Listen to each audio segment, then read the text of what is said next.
This video is sponsored by Classic Football Shirts, the best place to get your classic and vintage football shirts. To get cheap retro Palace shirts, click the link in the description below. And for an extra 10% off, use the code CFSPJ10 at checkout.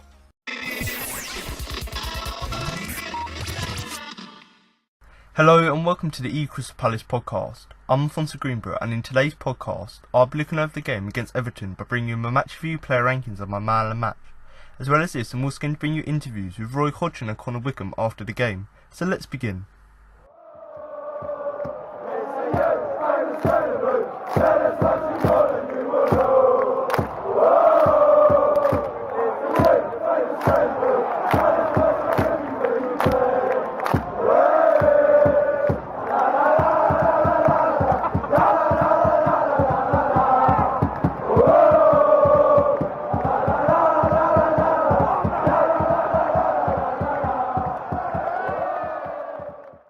Late goals by substitutes Dominic Calvert-Lewin and Czech Tosin saw Everton snatch all the points at Goodison Park, leaving Palace to rule Luka Milivojovic's second half penalty miss. The Eagles had struck the crossbar in the first half though through Cheku Kouyaté before winning a spot kick just before the hour mark, but Jordan Pickford denied the visiting skipper with his legs. However, with 3 minutes left it looked like Roy Hodgson's team was set for a deserved point, but the two Toffees substitutes struck in the 87th and 89th minutes to stretch Everton's unbeaten run against Palace to 8 games. Marco Silva's team started impressively, with some slick quick passing allowing them to spend plenty of time in the final third, where the well-drilled Palace defence repelled everything their opponents threw at them, except a Seamus Coleman blast which harmlessly flew over on 9 minutes. The Eagles continued to keep Everton at bay until the 30th minute, when Gylfi Sigurdsson played a 1-2 with Coleman on the edge of the box before stabbing the ball towards the top corner, which the informed Wayne Hennessy managed to divert over, but Hodgson's team showed what they could do and create themselves as they went close 3 times in quick succession. Firstly, Andros Townsend clipped the cross towards the back post, which James Tompkins headed well wide in 33 minutes, and 60 seconds later Milivojevic forced Jordan Pickford to scramble across his goal line to push away a curling free kick. Then, from the resulting corner, they almost edged in front when Tompkins nodded a delivery across goal and Kouyaté headed the ball off the crossbar, with England's number 1 well beaten. A quiet affair had suddenly burst into life, and Richarlison was next to test his luck with a header from a corner which whistled over, and just before the half-time whistle, Sigurdsson came close with a drive from 20 yards which zipped past the bottom corner. In similar fashion to the first half, Everton enjoyed the early stages without creating anything dangerous, but just before the 60-minute mark, Palace were handed a huge opportunity to go in front. For the first time all game, Wilfried Zaha teased his way into the box and cut back, deceiving Coleman who brought him down for a penalty. Milivojevic attempted to draw it down the middle, but the diving Pickford dangled out a trailing leg and managed to prevent the kick from finding the net. Once again that sparked proceedings back into life, and at the other end Hennessy showed his importance once again when he denied Theo Walcott when he came 1-on-1 with the Wales number 1, and Townsend tried to bend the ball into the top corner which Pickford was equal to. It was anyone's game by this point, and on 74 minutes Andre Gomez dragged an effort wide following a swift break by Walcott before Sigurdsson saw a shot from a similar range blocked by the resolute Eagles defence. But with 3 minutes remaining, Silva's men got the golden goal. Michael Keane won a header in the middle of the pitch which fell to Richarlison, and he played it to Ademola Lookman. The former Charlton Athletic man scooped it into the box where the fresh Calvert-Lewin was waiting to pounce, and he headed it past the helpless Hennessy from close range just 4 minutes after his introduction. Then, 2 minutes later, Keane lumped a long ball forward, and another substitute Tosin was able to outsprint Mamadou Sakho from the halfway line to seize possession, compose himself and fire through Hennessy's legs to seal a third straight win for the Merseysiders.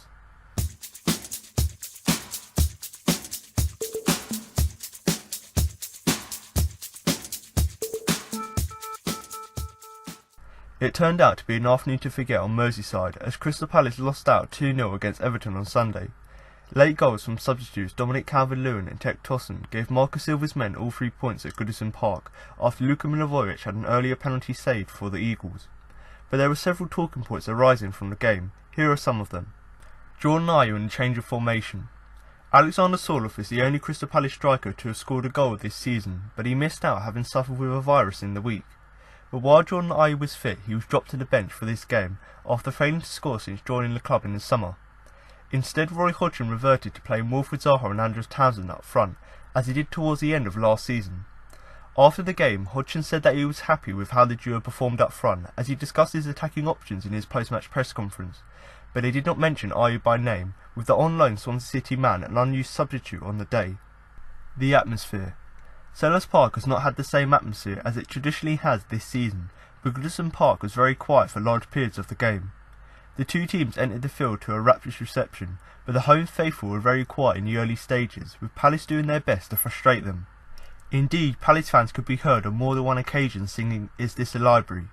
It wasn't until the penalty save that the home crowd really found their voices, with the Goodison Park faithful urging their team on to victory in the closing stages. The turning point. As Roy Hodgson said afterwards, the turning point in the game was the missed penalty. It was the first penalty of the season for Palace, but Luka Milivojevic was unable to take advantage, with the Serbian spot kick down the middle being well saved by Jordan Pickford. But it was a case of deja vu, with Milivojevic's penalty being very reminiscent to the spot kick he missed against Manchester City on New Year's Eve 10 months ago, with the midfielder aiming down the middle, only to be denied. It was only his second miss in 11 attempts for Palace, but it proved critical, with Pickford's save lifting the crowd and giving Everton the momentum they needed to push forward and secure victory in the closing stages. Substitutions. Everton made 3 substitutions on the day, with all 3 making an impact from the bench. Adama Lookman and Dominic Calvert-Lewin combined for the opening goal in the 87th minute, before Cenk Tosun made the point safe with a second goal just 2 minutes later, as the trio provided the sort of impact any manager would like to see from his bench. In contrast, Palace only made 1 substitution, with Connor Wickham being introduced after his second goal for his first appearance in almost 2 years for the first team. He did not have enough time to make an impact though, and Palace fans, not for the first time this season, were left questioning whether earlier substitutions could have made more of a difference. Hodgson's Goodison woe. Roy Hodgson was asked about his record as a manager at Goodison Park in the build-up to the game, and that record has not changed after this, with the defeat being his 7th in his last 8 games he's been involved in as an opposing manager at Goodison Park. He has not won any of his last 8, with only one of them being a draw during his time at Blackburn Rovers.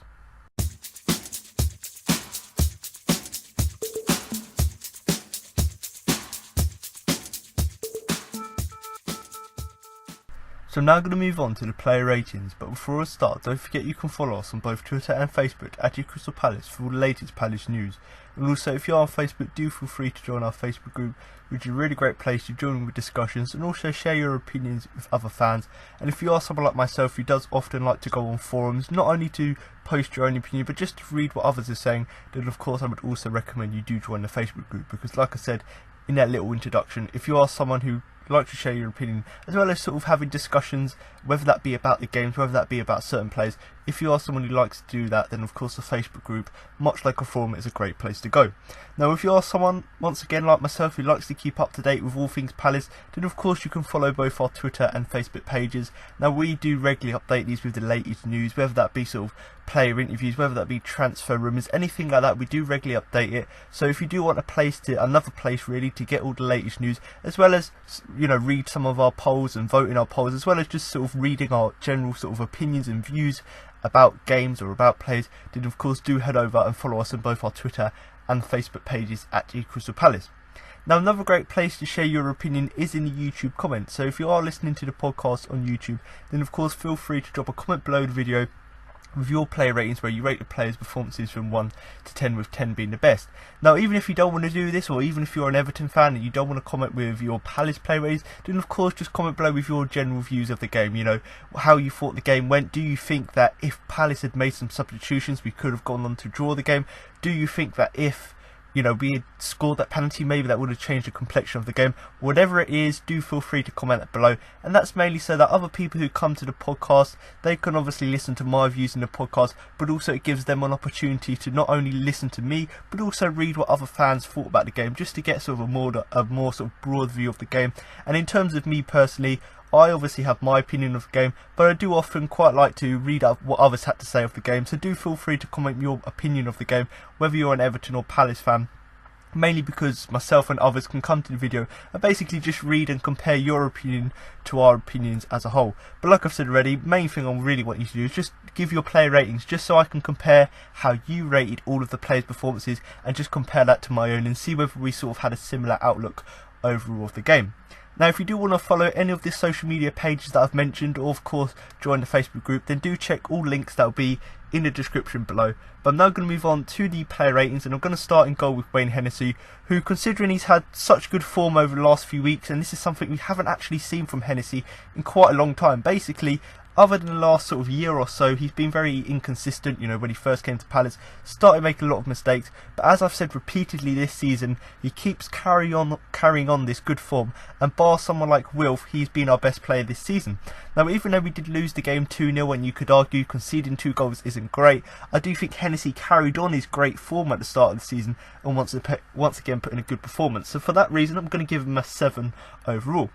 Now, something that I've mentioned quite a lot this season in terms of players going back to their old club, it is the fact that it could sometimes affect their performance. And actually, the main reason I've given Hennessy a 7 is the fact that even though he went back to his boyhood club, I'm not sure when he played for Everton, but he did once apparently. Now, when players do go back, sometimes it can affect them, maybe sort of that mentality of going back to their old club, or maybe just the fact of being back in that surroundings of that club and their area maybe could have some sort of impact. But the reason I've given Hennessy a 7 is because, much like quite a lot of our players this season playing against their old clubs, he didn't seem to let that affect him, and overall, like I've said already in that introduction, he continued his good form that he has done at the beginning of the season. Now, in terms of just picking out one save in particular which I was really impressed with, is the one from, well, it was a smart save to deny Gylfi Sigurdsson in the first half. So the fact that he was able to get down low and actually save the shot from Gylfi Sigurdsson is obviously great, because as we know, Gylfi Sigurdsson, he always scores against Palace, and I think before this game he was involved in his last 6 games against Palace, he was involved in 7 goals. So obviously Hennessy was going to be quite frightened whenever he saw Sigurdsson on the ball, because he's got a good record against Palace. But the fact that Hennessy was still able to make that smart save, get down low, was of course great to see as well. And then following that in the second half, there was also a great save, you know, 1-on-1 with Theo Walcott. He's got in behind the defence, had a shot, and Hennessy's made himself big. So them two saves in particular from some of Everton's biggest, or the biggest attacking threats they've got, was of course great to see as well. But in terms of the goals, and you know, I could talk about all day about the saves and, you know, the handling of the ball. That was great about Hennessy's game. But if you look at the goals, yes, we conceded 2 goals, but there's not really too much you could do with the other goals. You know, the first one, great ball into the box and a header. Maybe you could argue should be doing better there, you know, but I personally don't think there's any blame on him. I just think it's the defence just switching off.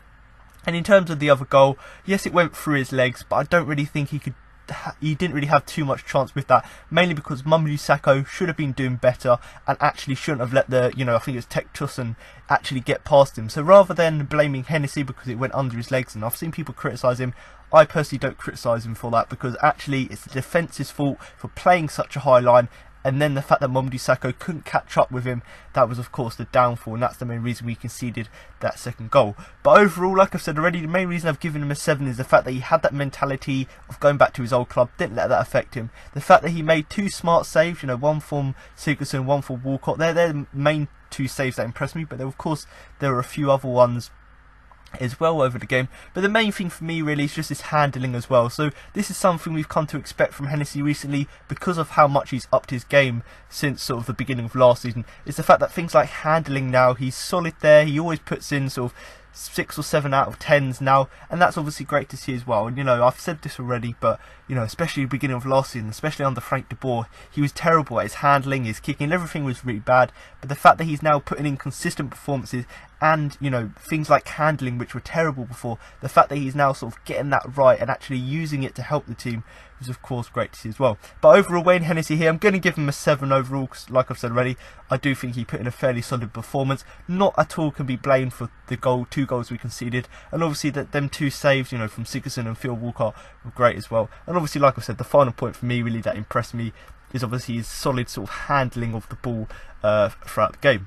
So I'm going to move on now to the defence, and I'm going to start with the right back Aaron Wan-Bissaka. And actually, much like Hennessy, even though we did concede 2 goals, I thought he had a fairly solid game, and for that reason I'm going to give him a 7 overall. Now, in terms of, you know, moments in the game, you know, there were many shining moments, let's say, throughout the game where I was really impressed with him. Now, in terms of being impressed with Wan-Bissaka, this has sort of attracted the attention of quite a lot of Everton fans, and many of them now, because Seamus Coleman's getting a bit old now, they're sort of calling for Everton to go and buy Aaron Wan-Bissaka, which really just goes to show that actually this guy is putting in such good performances that teams, arguably Everton should be top 7 team. You know, he's attracting the attention of sort of these top 7 teams, albeit not officially, but the fact that the sort of the club fans want him, obviously he's got to show how good he is. So the fact that he's able to have these shining moments in the game, put in good performances, whilst also attracting the attention of opposition fans, that's just got to tell you and show you, how good of a player he is.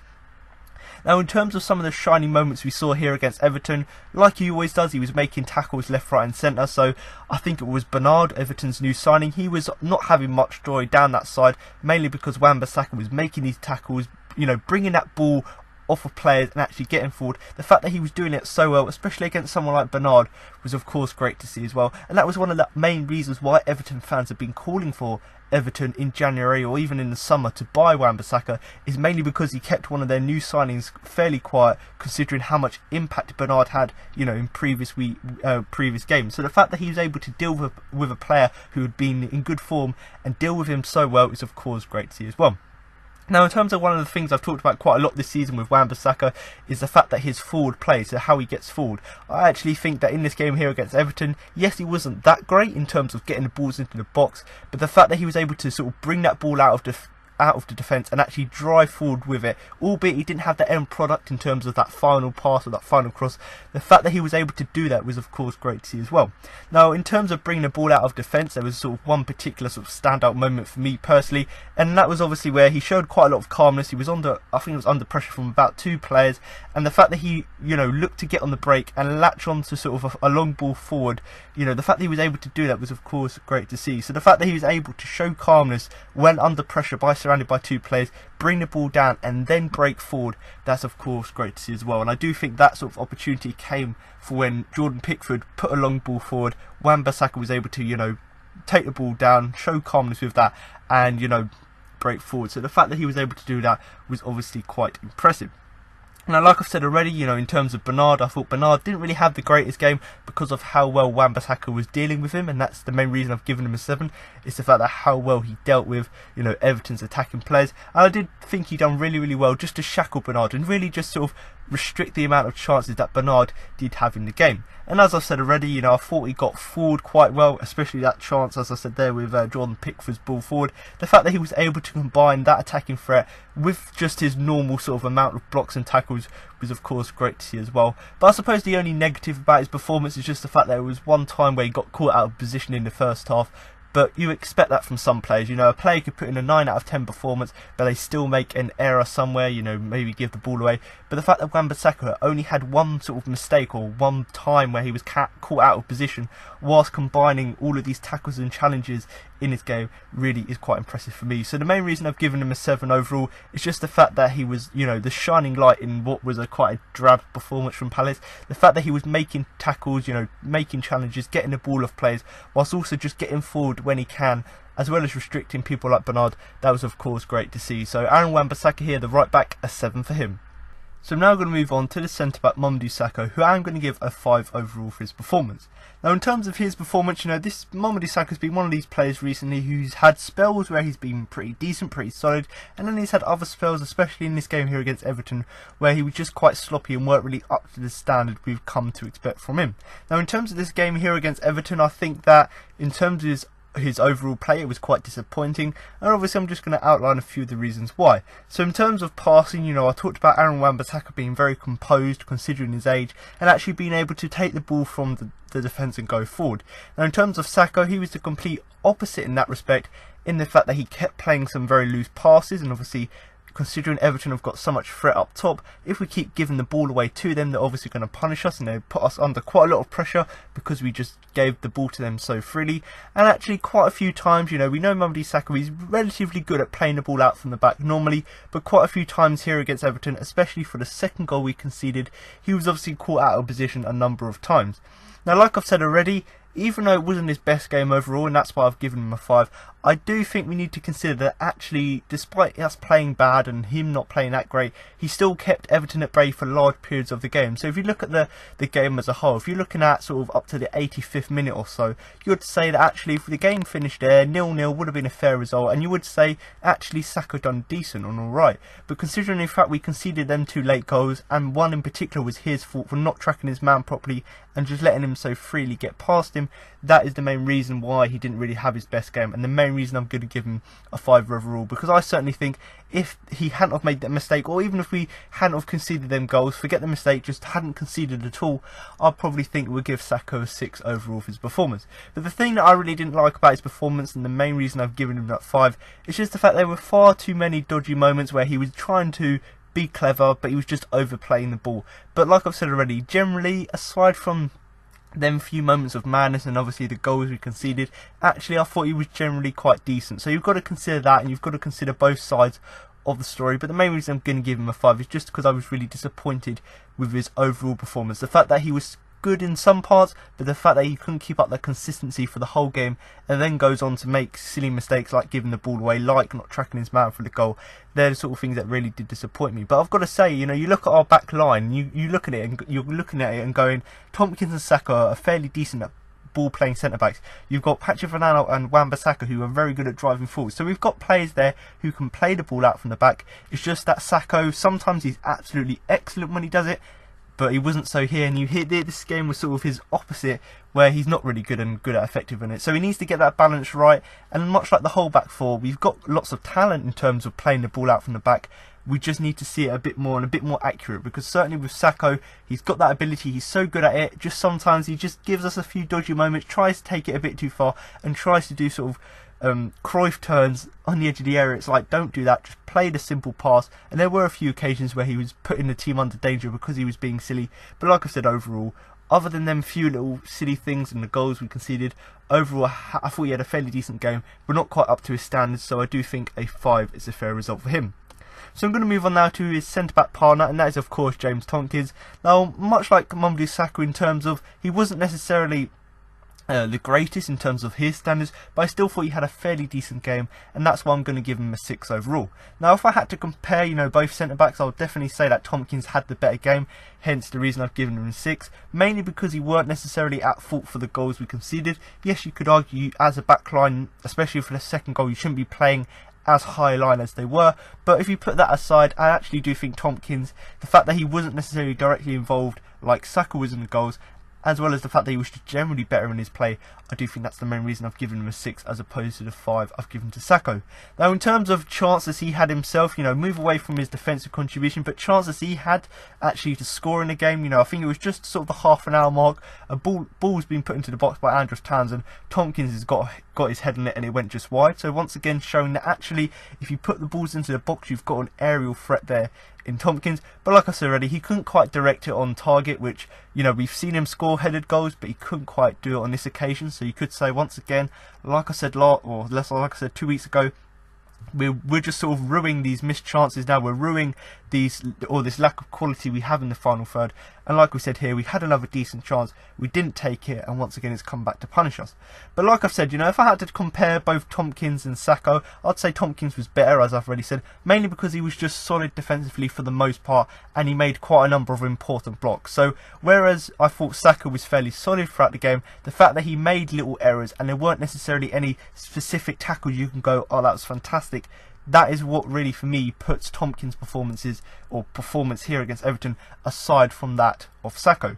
Now, in terms of, you know, one little sort of bad thing to sort of talk about his performance is the fact that in the first half, you know, Richarlison and Tompkins, that was quite a good battle in terms of one of Everton's biggest threats against one of Palace's best defender, arguably you could say, in terms of centre of the defence. So it was quite a good battle, but there was a little push on the back. You know, Tompkins has pushed Richarlison in the back, so you could say he got away with it, a bit lucky there. But ultimately, it was a bit physical. Both players were sort of tugging and pushing at each other. So ultimately, there's going to be one point where someone pushes harder than they should do. But luckily for Tompkins, he got away with it. But like I've said already, in terms of him being solid defensively for the most part and putting in important blocks, the fact that he dealt with Richarlison so well, albeit you probably could have got a foul for it in terms of, you know, being quite physical with him. But the fact that he dealt with him, especially in that first half, was of course great to see as well.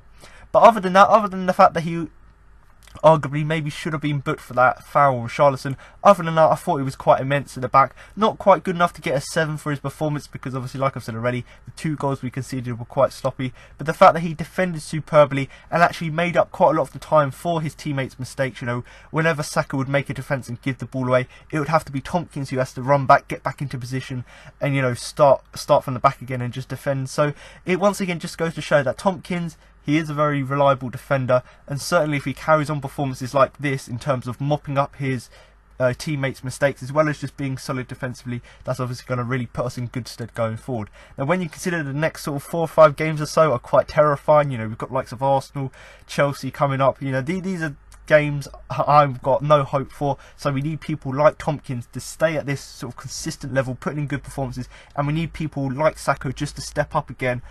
And even if he doesn't step up, we need Tompkins just to help him and sort of clear up for his mistakes, because the next sort of 4 or 5 games or so are going to be absolutely terrifying. So hopefully we can sort of sort out the defence over the next sort of week or so, and hopefully going into that Arsenal game, I'm not expecting much from the game, but if we can just stay solid at the back, especially the back 2 of Saka and Tompkins, if we can just stay strong, get our fullbacks to tuck inside as well as getting the defensive midfielders to sit tight, hopefully we can weather the storm somewhat against Arsenal, but I'm not very hopeful. But I certainly do think if Tompkins can sort of up his game to slightly more, as well as bringing up someone like Saka to up his levels even more, I do think we might have a chance. I'm not necessarily hopeful, but maybe we'll have a chance not to get obliterated by the big teams coming up. But overall, I do think Tompkins had a fairly good performance, rightly deserves the 6 I've given him. And in terms of comparing both centre-backs, I do think he was significantly better than Saka, mainly because he was fairly solid defensively, but mainly because he didn't really have these little mistakes and these little moments where he gave the ball away, and instead of having that, he actually made a number of important blocks. So overall, James Tompkins, a fairly solid performance from him. So I'm now going to move on to the final player in our defence, and that is of course the left back Patrick Van Aanholt. Now in terms of his performance, you know, I don't necessarily think he was absolutely terrible in the game, as was what I sort of said with Mamadou Sakho, but I do think he wasn't quite up to the standards that he's played so far this season, and certainly what he's set in the past. So I do think a 5 is a fair reflection overall of his performance. Now in terms of his overall game plan, I don't know what Roy Hodgson was thinking in terms of whether we just wanted to sit back and sort of weather the storm and then counter-attack, or whether it was just we just weren't really going to attack Everton and we were just sort of going to sit deep and just sort of try and defend. I don't know what sort of the game plan was, but Van Aanholt was one of these players who seemed to be effective by it, mainly because he's a player who normally likes to get forward up and down that left hand side, but he didn't actually, or it looked to me personally, look at the game, it looked like he didn't look to get forward as much as he would have liked, and that's certainly when you restrict one of your attacking threats to only defending throughout the game, of course that's going to have an overall sort of negative effect on your attacking play, mainly because you're sort of one man down and you haven't got quite the numbers to go forward and sort of just attack in that final third. Now of course obviously he's a left back, so his primary job is obviously to defend, but when you've got someone like him who's got that ability to go forward, it obviously was a bit disappointing not to see him go forward as, you know, we would have liked. And obviously the main reason for this is because we just tried to keep our shape, tried to keep solid at the back, and although we were quite disciplined and we actually managed to frustrate Everton at times, the fact that we still didn't have anything to go forward, or we didn't have anything on the counter-attack, that is something that really hurt us in the end, because I'm sure, personally for me, rather than just having Wilfried Zaha and Andros Townsend up top, maybe if we just had someone like Van Aanholt just to go on the overlap and just give us another option, maybe we would have seen more opportunities for us in an attacking sense in the game here against Everton.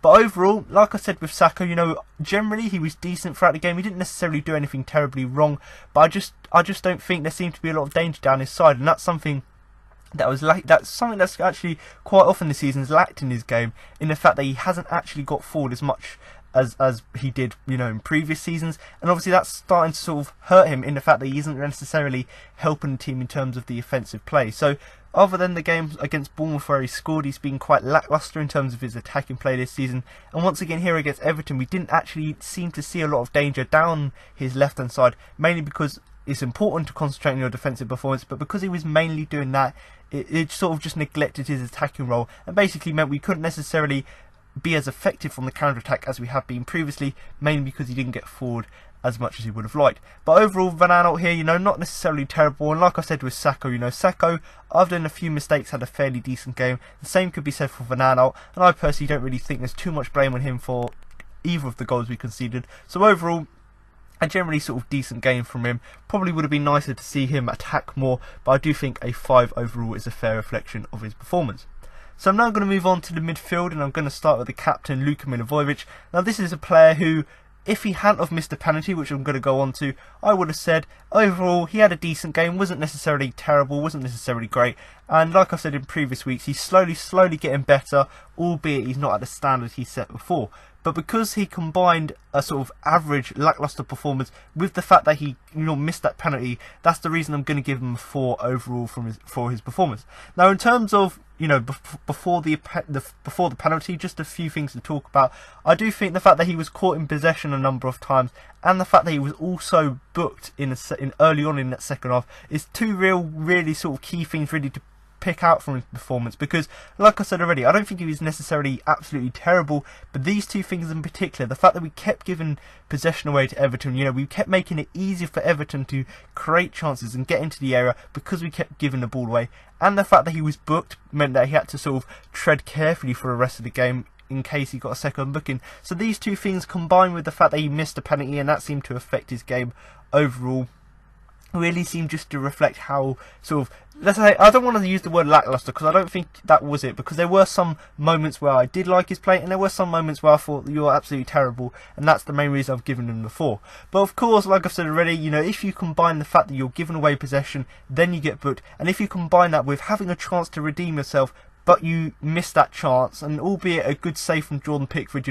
stretched his legs out wide, much like Hennessy's penalty save against Southampton. The fact that he made himself big, that was great by Pickford's standards, but the fact that Luka was too casual in the fact that he just rolled it down the centre ultimately punished us, because I think, as Roy Hodgson said, that penalty going in could have been sort of the moment that changed the game, could have been that game-changing moment.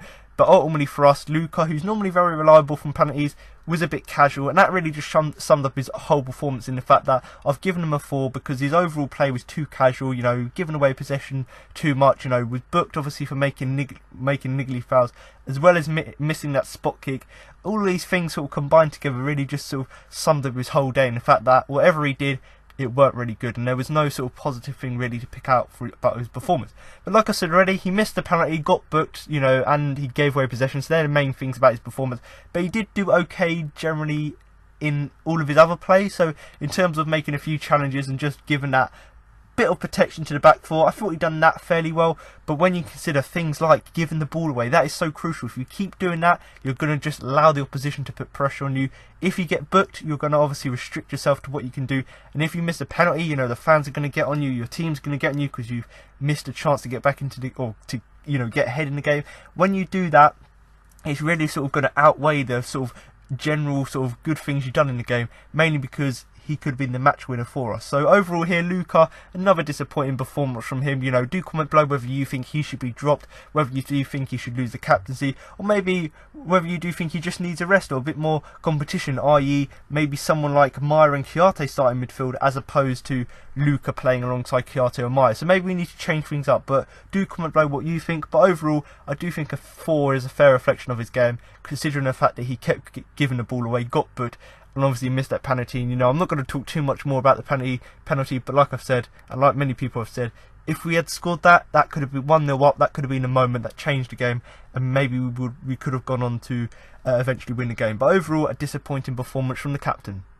So now I'm going to move on to his partner in midfield, and that is of course Cheikhou Kouyaté, who, unlike Luka, I thought they had completely opposite performances, and for that reason I'm going to give Kouyaté a 7 overall. Now, I've said in the last few weeks in the fact that the times that Kouyaté's been on the bench and he's come off the bench, he's had made quite a lot of impact, and certainly when he's started games he's been one of our better players. So for me personally, looking at this game, I'm thinking he had to start this game, and for whatever reason, obviously Meyer was out anyway because he had an illness, but probably was between him, so it was probably between Meyer and Kouyaté to start.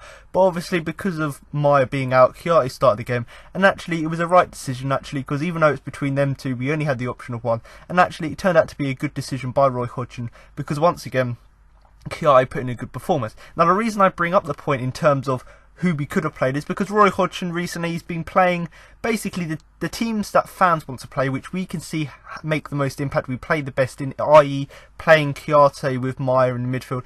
The best team we don't always seem to play with, so when we bring players off the bench, the team we end the game with seems to be better than the one we start with. So of course there's always question marks as to who should start in midfield. Should we start with a midfield 2 in the 4-4-2, or should we start with a midfield 3? So there's always discussions about that, and Chiarte is one of these players who, even though we brought him in as someone you'd expect him to start every game, he doesn't always do that. But based on this performance, the fact that I've given him the 7, and the fact that once again he put in a very solid performance in the midfield, really just cements, to me personally, even more that he should be starting. And certainly when Maya comes over his illness, I think that he should start in the next game with Chiarte and maybe someone like Luca or MacArthur. So either one of MacArthur or Luca has to be dropped to allow Chiarte to partner Maya in midfield, because I think that partnership does work really well. But I think one of the reasons we may not have done necessarily so well against Everton is maybe because we were missing Maya, because the games Maya's played alongside Chiarte, he's actually played really well. So maybe the reason we didn't do so well could be down to the fact that we weren't necessarily playing the best midfield partnership we could have. But in terms of Chiarte's individual performance, and the reason I've given him a 7, I just think, like he's done in previous games, he gave us sort of that added steel in the midfield, so just giving us a bit more physicality, a bit more height in the midfield, and a bit more power as well. The fact that he can play deep but also push forward as well means he can have quite a big control over that midfield area. And in terms of something that you'd expect Luca to do, which he didn't, is the fact that Chiarte made a number of good interceptions and tackles as well. So not only was Chiarte using his height, his physical presence to obviously, you know, get a foot in that midfield, in the midfield against Everton, which of course is quite strong, but also he was actually using that ability to actually make these interceptions, make tackles, and basically make lives difficult for Everton, which for the majority of the game, sort of the first 80 minutes or so, we did do really well, but after that it weren't really effective. So you could argue, if the game had ended in, say, the 85th minute and we ended the game 0-0, you could argue that actually Chiarte was quite important to that, purely because of the number of good interceptions and tackles he did made overall. Now in terms of, you know, what I've talked about in the last few weeks, in terms of us not having any quality in the final third, Chiarte had a fantastic chance. I think it was early on in the first half, you know, great chance to get us our first goal. A ball's been whipped into the box. It's been, I think it was from a corner, whipped into the box. I think Tompkins has headed it across the face of goal. Chiarte's went and hit it. Pickford's beaten, so it would have gone in, but unluckily for us it came off the crossbar. So once again, just goes to show that even though we might not have the quality in the final third, the fact that we're getting chances, we're just not able to finish them. Now ultimately, if you look back at the replays, that's quite a difficult chance for Chiarte to score from, mainly because it's literally coming across the face of goal, and because there's loads of other players around you, it's quite hard for you to direct the header. But it once again just goes to show that actually we are creating chances, and players like Chiarte are getting in the box, getting on the end of chances, but we're either not putting them on target because we haven't got that quality in the final third, or we're being unlucky at, like Chiarte was here, in the fact that it hit the bar.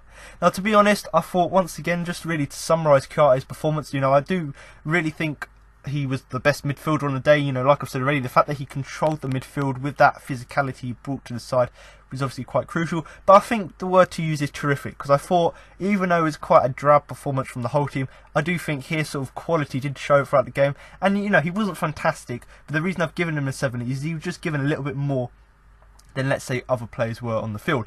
Now really, just to summarise, the main reason I've given him that 7 is something I've mentioned quite a lot already, but the fact that he made loads of important blocks and tackles was really great to see. And because he was playing slightly further forward, and because Luca weren't doing his job defensively, it just meant that Chiarte had to drift back a bit a few times to do that defensive work, hence why he made lots of blocks and tackles.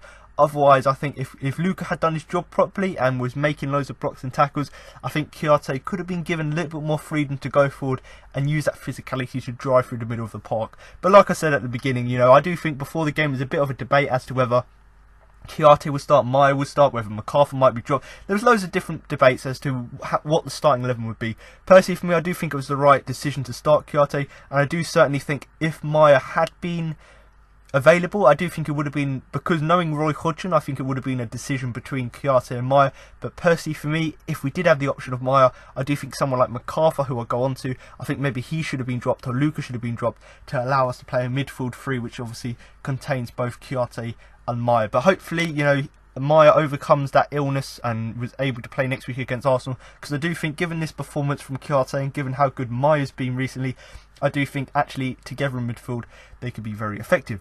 So I'm now going to move on to another player in midfield, and that is of course James McArthur. And even though, you know, he hasn't been great of late, and as I've said with Kouyaté, you know, I was talking about the fact that we probably should have dropped McArthur given his performances. I do think this was one of his better performances recently. Not the best, but certainly better to what he's been doing recently, and I do think he deserves the 6 I've given him.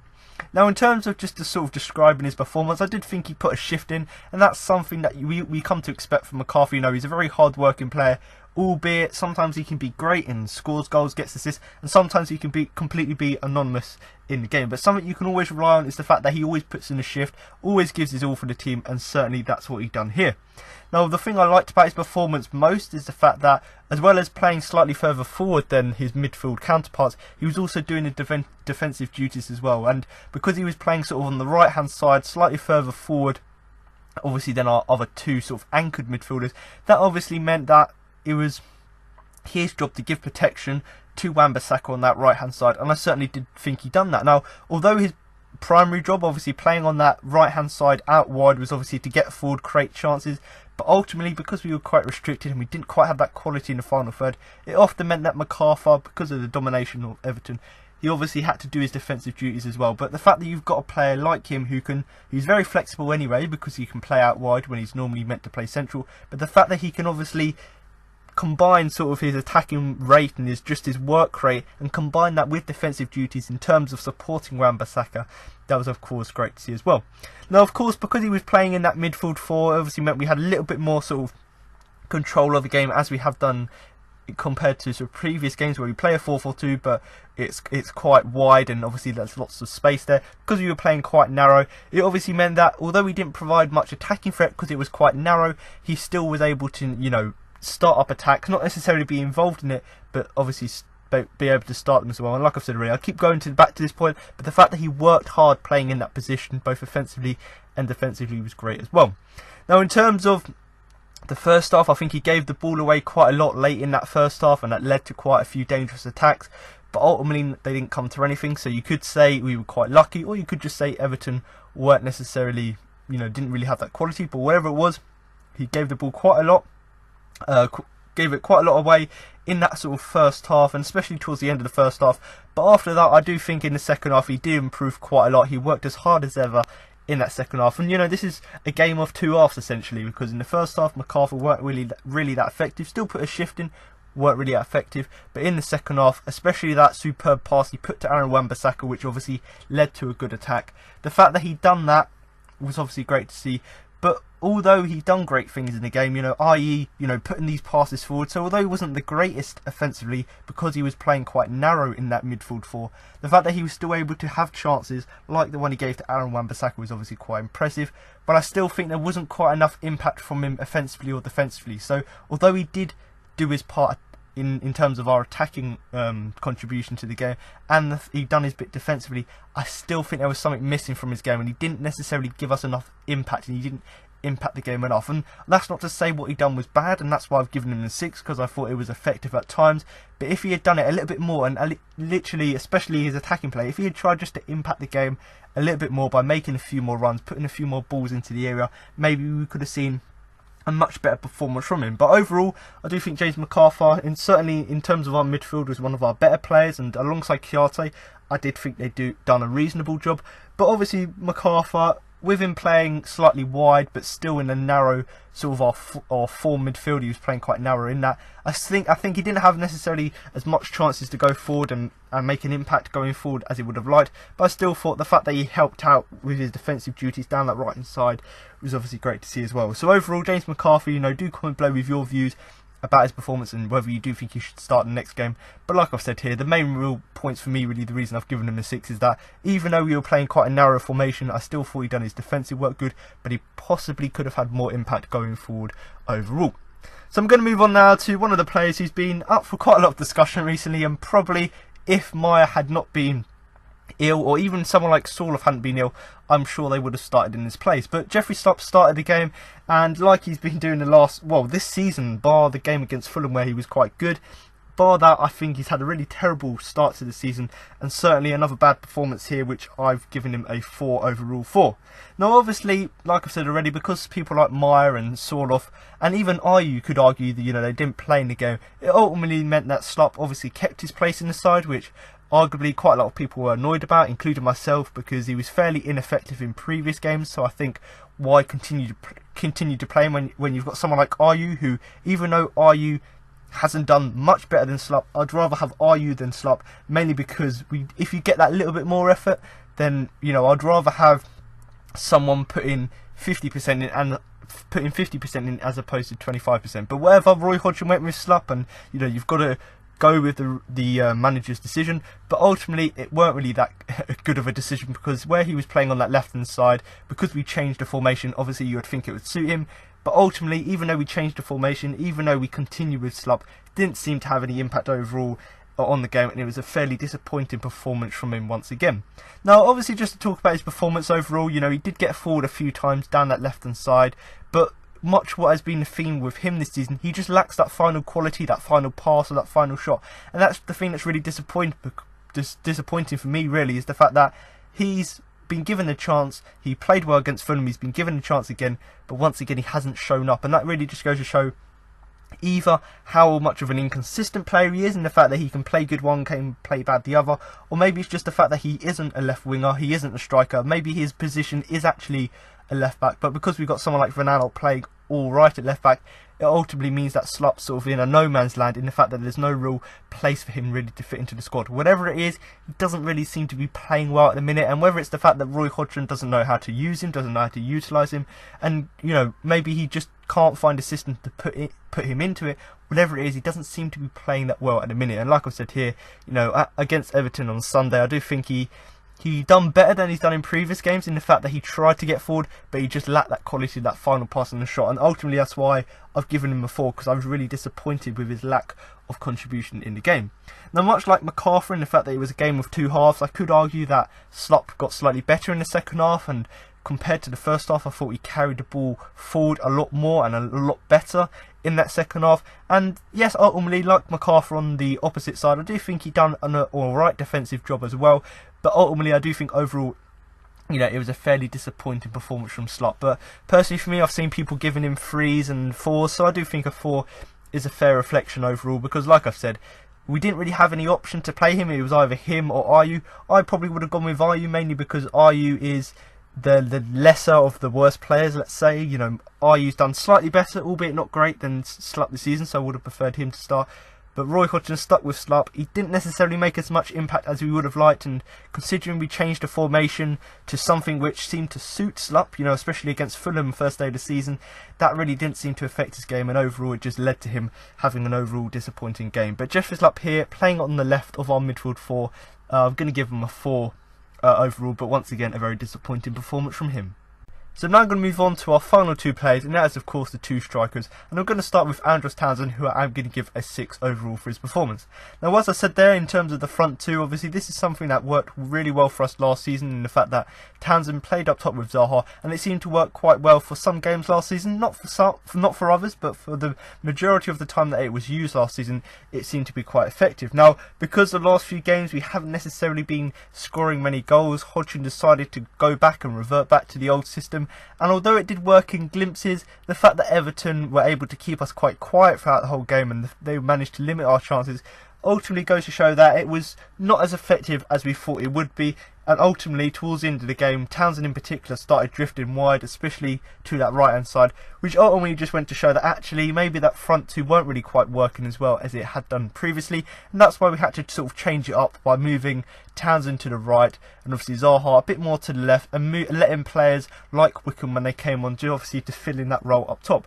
But in terms of Townsend, you know, individually, you know, he started up top and obviously drifted to the right hand side, and the main reason he did do that is because throughout the whole game, with them playing as a front 2, there weren't really much service to them, so they weren't getting the ball to them. So in order to get a few more attacking opportunities. Townsend obviously drifted out to the right, and basically his job was just to, put in a few in-swinging crosses, try and actually get balls into the area for people like Wilf or even McCarver, who was in and around the box, get people like that into the area, and actually so he can actually pose a bit more of a goal threat. Because when we were playing as a 4-4-2, ultimately, it's pump the ball up to Wilf and Townsend weren't really working, especially considering how resolute the Everton defence was. So we obviously had to change that. So it obviously meant that Zaha, even though he drifted wide a bit, towards the end of the game, Zaha primarily stayed sort of quite central, and of course Townsend drifted out wide so he could deliver them crosses. Now, ultimately, especially in that second half, we did seem to have or play better and have a few more attacking opportunities, so you could argue it did work, but it wasn't necessarily as effective as it could have been. Now, in terms of Townsend's deliveries themselves, there were quite a number of very good deliveries, so you've got to give him credit there. But the fact that we didn't have a proper centre forward to get on the end of them really just goes to show that it's quite ineffective putting balls into the box if you haven't got someone there to get on the end of them. Now, once again, I go back to that point about Wickham. I'll go on to talk about him later on, but if he had come on earlier, he probably could have had a bit more impact on the game, because he could have been the man in the centre of the field up top, getting on the end of some of Townsend's deliveries. And of course, if Sorloth was here, if Benteke was here, then of course he would have loved to play in this game, mainly because there were loads of deliveries coming into the box from Andros Townsend, but ultimately there was no one there to get on the end of them. And my final really bullet point for him, because I do think Townsend, tried his best, put in a decent performance. And although he's been quite average in the last few games, I do think the fact that he was moved back up top and actually was the focal point of the attack seemed to just make him slightly better than he has done previously, but certainly not up to the high standards we know he's capable of. But in terms of just one negative thing, I suppose, from his performance here against Everton, it's just the fact that he needs to shoot more. Now, obviously we know in the past when he shoots, sometimes it goes out of the stadium, it goes out of the stand, so ultimately you don't always want him to shoot. But in this game here, where he was the focal point of the attack, rather than waiting for that perfect ball to get into the right area, just try and shoot when you have the ball. Sometimes there isn't a suitable passing option, or sometimes you pass it and the player gets closed down. So maybe just have a bit more confidence in yourself to shoot, and that's something with Townsend, because he can never seem to get the balance right between shooting every few seconds, every time he gets the ball, and they go everywhere, they go out the stand, or he just doesn't shoot at all. So he needs to get that balance right between shooting at every opportunity and then going everywhere, and not shooting at all. So he needs to get somewhere in the middle where he takes, most of the times he gets the ball, he takes shots, but he just needs to make sure they're a bit more accurate. And that really, for me, that was the only real negative from his performance, other than the fact that offensively he didn't really have any opportunities. But like I've said already, he did start to create them when he did drift out wide to the right hand side, which is of course his more suited, more natural position overall. But Andros Townsend here certainly couldn't have really done much better considering the circumstances and considering the lack of service. But like I said already, I've given him the 6 mainly because he done alright up top, and when he did move out wide, he was obviously, rather than being the focal point, he was the man creating chances, and if we did have someone in the middle, then probably them chances would have come to something overall. But once again, Andros Townsend here playing up top alongside Wilfried Zaha, a 6 for him. So we're going to move on now to our final player, and that is of course Wilfried Zaha, and I'm going to give him a 7 overall for his performance, and I'll go on to explain why. But obviously before the game, because Zaha came back early from international duty, because he wasn't in the training pitches, and because Hodgson said on Friday, I think it was Thursday or Friday, that we're going to have to assess Wilf on Saturday to see whether he goes or not. So obviously there was quite a lot of people thinking this game's already lost, Zaha's probably injured, probably not going to play, and if he does play, he's probably only going to be 50% fit, so he might even risk getting an even worse injury. So of course before the game, lots of speculation going around, lots of people quite worried, and personally for me, I thought, well, if he's injured, we've really got no hope. But luckily for us, he was able to play in this game, and the reason I've given him a 7 is just the fact that even though he was an injured out, and even though it was quite clear and obvious to see that he wasn't playing at 100%, the fact that he was still able to play as well as he did whilst having the injury, and still able to win the penalty, which I'll go on to, as well as having a few other attacking opportunities, that is really the thing that did impress me. The fact that a player who isn't necessarily 100% fit, I do think he was probably 75% fit looking at the way he was playing, his movement, his skills, but nevertheless not 100% fit. So the fact that he played as well as he did is the main reason that I've given him a 7. But like I said already, we were quite surprised when we saw him in the starting 11, because we were all preparing ourselves for him not to be. And of course, with him playing in this new formation, because he was playing up top with Andros Townsend, maybe that's something why he played better, even though he wasn't 100% fit, is the fact that he had someone else up top to help him, to take a little bit more of that pressure off him. So maybe because there was less pressure on him, because there was a two-man strike force. Maybe that's why he played better, considering he wasn't fully fit. But once again, the main reason I've given him 7 is just like he always does. He was tormenting defenders, with his skill, and quite a number of times he was drawing several fouls from the opposition, and obviously that's going to frustrate them because the referee's stopping the game left, right and centre, but also it's going to give you chances from them set pieces to deliver the ball into the box. And certainly that's something I forgot to mention with Luka, but Luka had a free kick which almost went in, Pickford had to make a save, and there were quite a few opportunities where Luka delivered the ball into the box which we could have scored from. So that just goes to show that actually Wilf, as well as just being tormenting, let's say, the defenders, but also he was creating opportunities for people like Luka to deliver balls into the box. So like I've said, whilst Luka's performance wasn't great, the fact that he got loads of opportunities from set pieces, you've got to give the credit to Zaha in the fact that he won them by drawing in these fouls. And obviously, like I've said already, even though the strike force wasn't as effective, with Townsend and Wilf up top, even though it wasn't effective, it still got Wilf into some promising positions throughout the whole game, and of course he won the penalty for the side as well. So it just goes to show that actually, yes, it works in some aspects, the formation, in the fact that it allows people like Wilf and to work alongside the other striker and actually, get into some promising attacking positions. Yes, we did see that in the game, but ultimately, other than winning the penalty, Wilf wasn't really able to sort of penetrate, let's say, the defence overall. But in terms of the penalty, I don't think there could be any argument about it. I think it was Seamus Coleman. Yes, ultimately you could say it's a soft penalty, but if you've got a player running towards you and you stick your leg out and you sort of you withdraw your leg and it obviously catches the other player and takes their legs from underneath them, ultimately that's that's not dangerous in the fact that it's going to injure the player. It's just dangerous in the fact that you're risking giving away the penalty. And ultimately the referee was there, he could see it.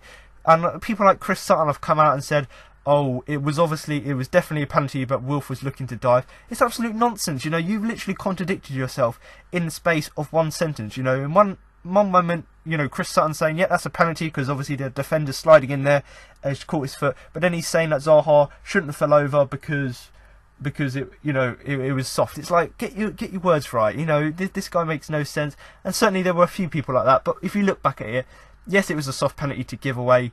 But obviously, Seamus Coleman shouldn't really have been sticking his leg there and obviously catching Zaha overall. But of course, you could say, like I said already, the fact that Zaha drew in several fouls throughout the whole game, it just goes to show that you can obviously draw the fouls in, but also when he's in the box, because of his skills, because of his dribbling ability, it obviously causes players like Seamus Coleman to tackle him and take him down. But overall, I do think he held the ball up really well. That's the main reason I've given him 7, I suppose, is the fact that obviously his whole attacking play was good, but obviously picking out a few things would be the fact that he was using his skill, drawing fouls, as well as keeping the ball up. So then, keeping hold of the ball. So them 3 things are really what impressed me about his performance, and the main reason I've given him a 7.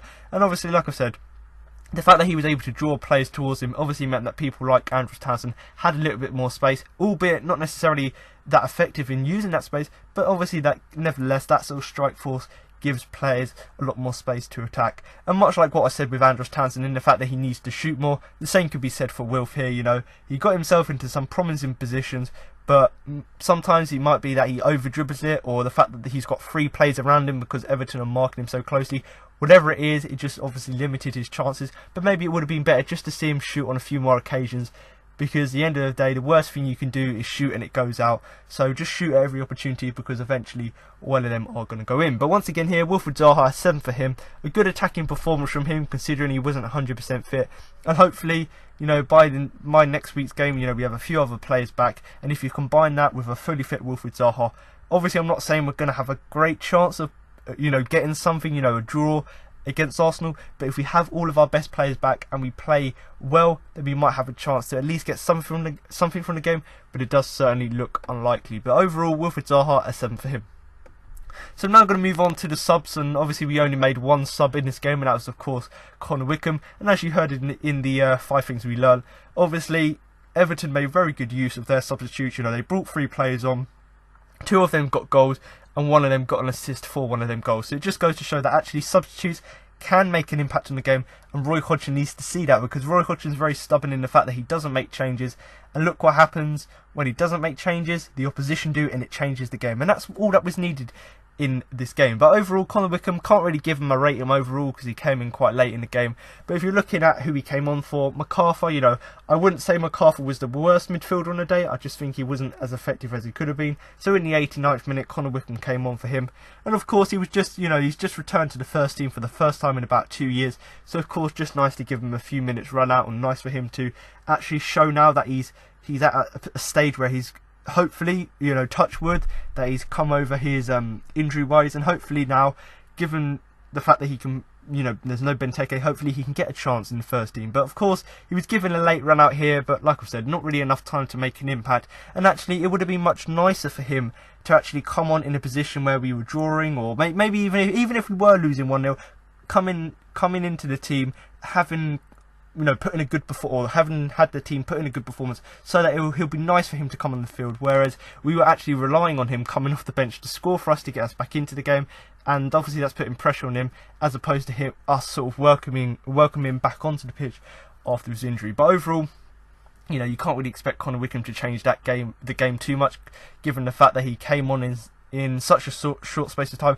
but also the fact that he's been out for nearly 2 years. But certainly, based on what we've seen, you know, in a few of the friendlies and so on, you know, the fact that how good Connor Wickham was before his injury, hopefully he can bring that sort of ability and that sort of focal point back to the side whilst we're waiting, obviously, for Christian Benteke to come back from his injury.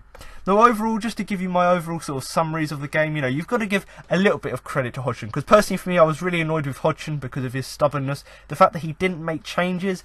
And it just went to show that actually we just needed to fresh the game up, just need to bring a few more fresh legs on, just to sort of impact the game, because it was quite stale. If we had brought on someone like Ayew, that would have just given us a bit more attacking impetus and maybe would have changed the game.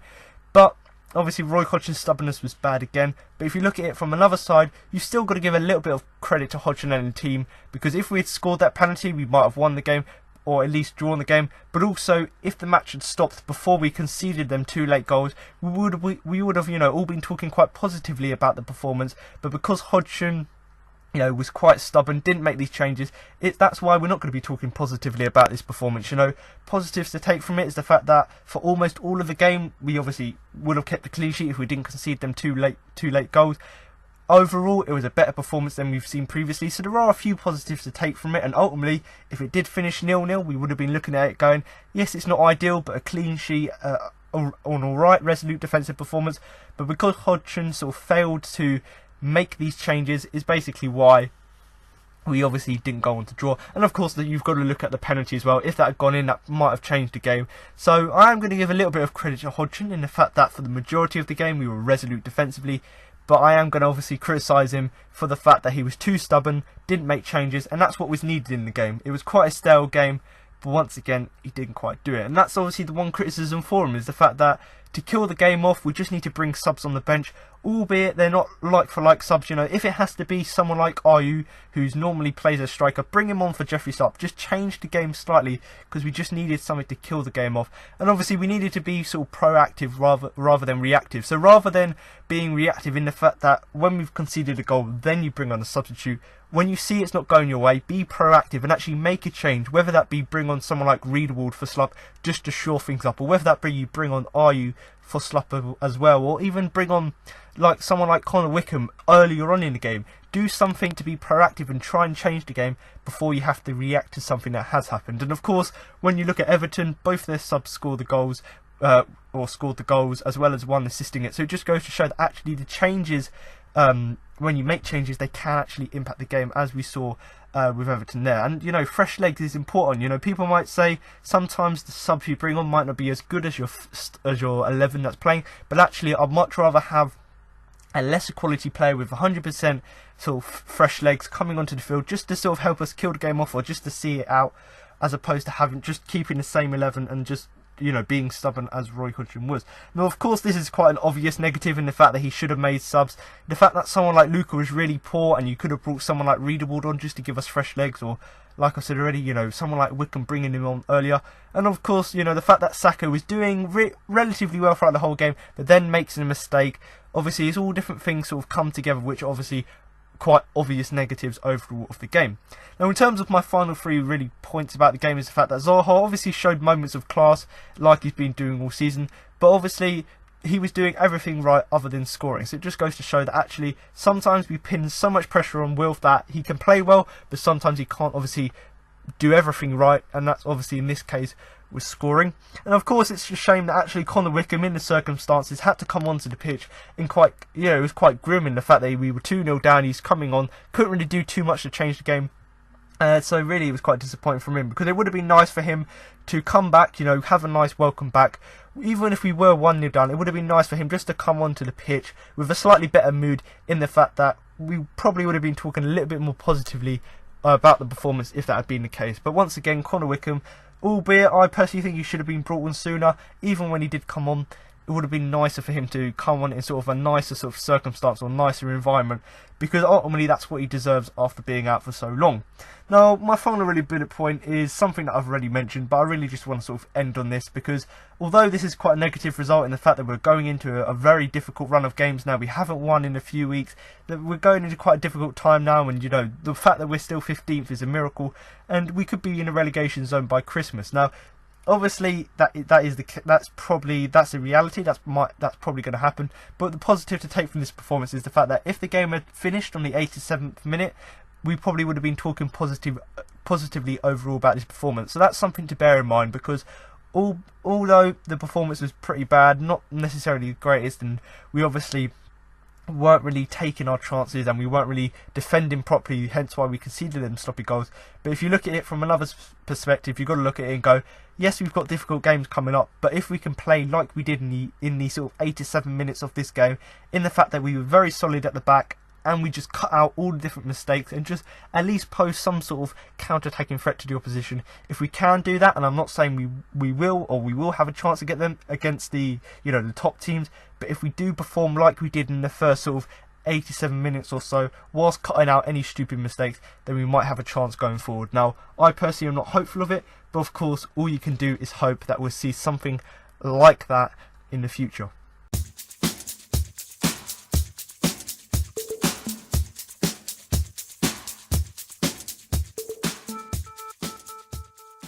So I'm now going to move on to the Man of the Match award, but before I do that and give you my Man of the Match and who I thought had the biggest influence in the game, I'm now going to give you the 4 nominations I put forward for the award.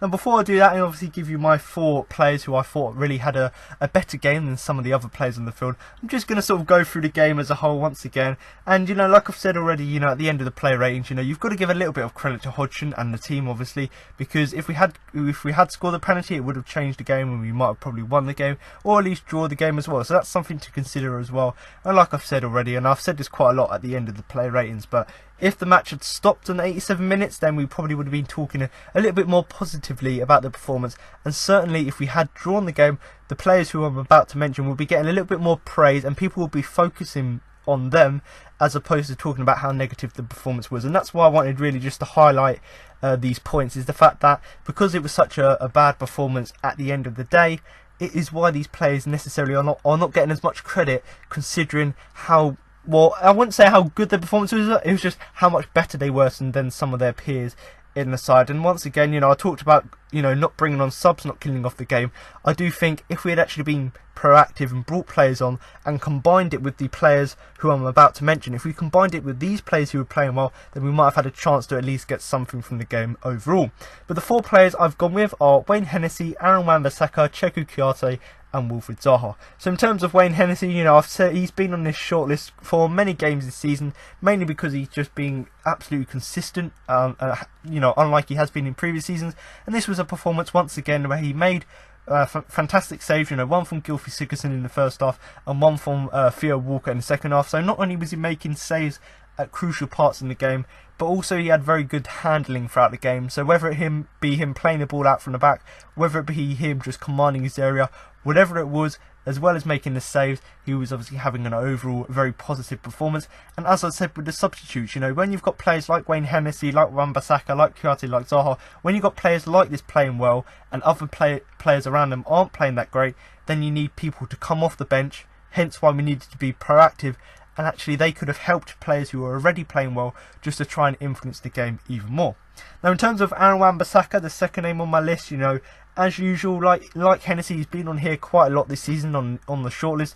But once again, he was making tackles, bringing the ball out from the defence, and just showing great calmness and great composure considering his age. So the fact that he was able to do that whilst putting in a very competent defensive performance was, of course, great to see as well. And that one moment in particular where he took the ball down under pressure, took on 2 players, and then obviously looked to break. The fact that he was able to do that was, of course, great to see as well. So obviously Hennessy was making crucial saves, but Aaron Wan-Bissaka as well was making crucial tackles and bringing that ball out from the defence, which of course was great to see. And it has obviously, like I've already mentioned, sparked quite a lot of Everton fans calling for them to buy him, given how good his performance was against them. In terms of Cheku Kouyaté, as I said in the player ratings, he added a bit more steel to the midfield and just gave us that sort of physicality and height we were missing in the midfield. And of course, much like what I said with Wan-Bissaka, in terms of making good interceptions, making tackles in that middle of the park, that's exactly what Kouyaté done. And I personally do think because he was sort of doing the job that Luka should have been doing, it ultimately sort of restricted the chances that Kouyaté could have had to drive forward. Because I do think Kouyaté could have had even more influence in the game if we had made subs, obviously, firstly, but also if Luka had been doing his job in terms of protecting the back four, making tackles, then someone like Kouyaté could push forward a bit more and obviously use his physicality to, or put it to better use. And of course Zaha as well, the final player on our shortlist. We always know that he torments defenders. He uses his skill, he draws them fouls, he obviously gets into promising positions. He done exactly the same here. But the main thing really for me is that given we had such a drab performance, the fact that he won the penalty, which is a game changer moment, should have got us into the game if Luka hadn't have missed it. So the fact that Zaha was able to be a menace to the back four, but also created a moment which could have changed the game, is the main reason for me why he's on the shortlist overall. But for me, out of these 4 players, you've got Hennessy, Wan-Bissaka mainly for their defensive work, Hennessy for his saves and Wan-Bissaka for his tackling. Obviously Kouyaté mainly for just that skill and that sort of physicality he brought to the midfield, and of course Zaha just for his attacking threat overall. But I do think, given the performance of the whole team and comparing that to others, I do think there's only really one winner for me, and that's of course Aaron Wan-Bissaka. So congratulations, Aaron. You don't get a trophy or certificate, but you do get my sincere congratulations on what was another solid performance from you, and what must be like it's probably like your 5th or 6th man of the match of the season, which just goes to show how good you've been playing this season. But the main reason I've given it to him over the other players is mainly just because of the fact that defensively I don't think he was at fault for anything, and the fact that he made loads of crucial tackles as well as making blocks as well. Everything about his game was fantastic, and when you consider that to some of his other defensive teammates, he was obviously above and beyond them in terms of their performances. So obviously all 4 of these players, Hennessy, Wan-Bissaka, Kouyaté, Zaha, obviously I do commend them on their performances, but I do think Wan-Bissaka just shone out and just stood out for me a little bit more than the others. So now you've heard my match report, player rankings and my man of the match. That concludes this week's podcast. Now I've got interviews with Roy Hodgson and Connor Wickham following the game. Obviously, a tough result to take, but do you take positives from the performance of the squad? Yeah, for 85 minutes, I think we come here. Second half got put under a bit of pressure, but we rode out, and sometimes that's what you got to do when you come to places like this. And then they got the breakthrough first, and they controlled it from there. On a more positive note for you personally, is it nice to get that match day feeling back? Yeah, it was. Yeah, it's a difficult game to come back into. The boys have been playing quite well. But yeah, it's quite a significant day personally for me. But that's what I've worked so hard for the last 2 years for moments like this. So, yeah, hopefully onwards and upwards. And obviously, that killer instinct is something that's maybe just lacking a little bit at the moment. Do you think? Hopefully, you can bring that back. Hopefully, yeah. As a striker, you always want to score goals, but at the minute, I don't really mind where they come from as long as we're getting 3 points. But yeah, as a striker, you always want to score goals, and that will be the aim. But more importantly, is taking points for the team. Well, Roy, how do you summarise a performance like that? I don't know. I'm too disappointed, having done, in my opinion, more than enough to get a positive result. Certainly a draw, maybe even a win, I thought. If the penalty had gone in, I think we might have gone on to get a win. So when you lose it, not only 1-0 in the 87th minute, but then 2-0 in the 89th minute, it all seems a bit surreal for me. I thought the players worked very hard. I don't think they can be criticised in any shape or form. But the bottom line is that we did miss our chance. I mean, the goalkeeper made 2 great saves in the first half. We missed a penalty, and then they took their chance in the second half without having really created that many clear-cut chances against us. But 1-0 in the 87th minute, I'm afraid, time ran out on us. As you said, the performance was impressive, a tough place to come. There was a slight change of shape going into today's game. You happy with how that worked? Yeah, obviously I am. I thought that the two guys up front were a constant threat, a constant danger, worked very hard. I thought they dropped back in to help us out. I thought the midfield 4 were very compact. We got across the field well. In fact, for the best part, we protected Wayne Hennessy and the back players very well. But they got the cross in and it eluded Mama and they score. And then I'm afraid we're looking down the barrel at yet another defeat. Whether we deserve it or not, people can discuss till the cows come home, but we've got it, and now we must try and get over the fact we got defeated and get ourselves back to try and make sure we don't lose any of the next 3. Obviously, straight after the game, the loss is tough to take, but does that performance give you confidence going ahead into the next 3 weeks? Well, quite a few of the performances have up to now.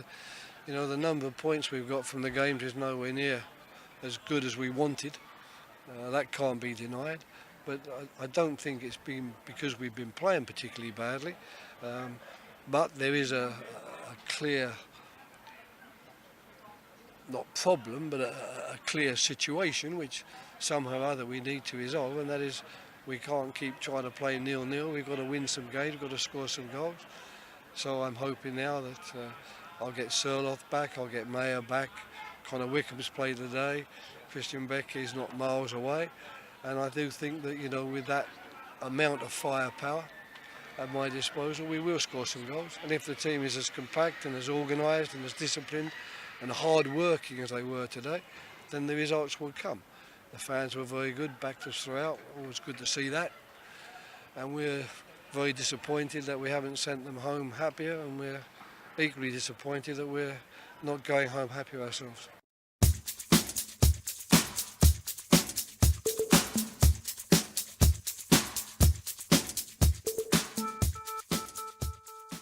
So there you have it. Now you've heard what Roy Hodgson and Connor Wickham had to say after the game. That concludes this week's podcast for the game against Everton. But make sure to come back next week for my post-match review of the game against Arsenal. So thanks for listening, and remember to up the Palace.